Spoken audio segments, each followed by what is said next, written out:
Weinberg from the Rush Center for the Cure of Gastrointestinal Cancers. This week, we're talking about the RECITE trial, phase 3 trial just published in the New England Journal of Medicine.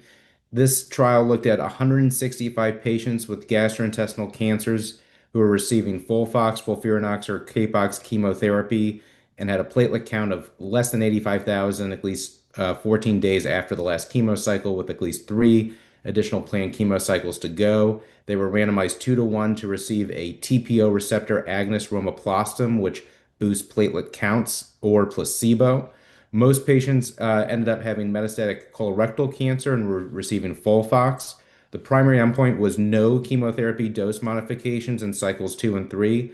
This was a positive endpoint. 84% achieved it with romiplostim, but only 36% with placebo, which was an odds ratio of 10 and a risk ratio of almost 3. Both were statistically significant with p-values less than 0.001. Overall, romiplostim led to higher platelet counts with higher median platelet nators. There was no statistically significant difference in bleeding.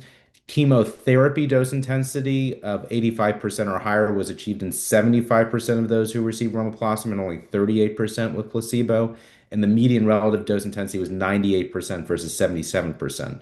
Of those that received all three planned chemo cycles, it was 95% versus 73%. Adverse events were a little higher with romiplostim, 87 versus 52%, but those that were deemed treatment related to romiplostim or placebo were only 12 versus 7% with no serious adverse events.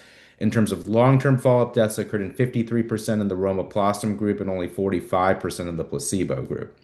So in conclusion, this intervention definitely helps increase and maintain platelet counts and chemotherapy intensity. But the question is always, is it worth the cost of an expensive drug, especially when we can delay dose reduce without potential obvious harm to survival? So I think the jury's still out, but it's nice to have an option to stimulate platelet counts with romiplostim.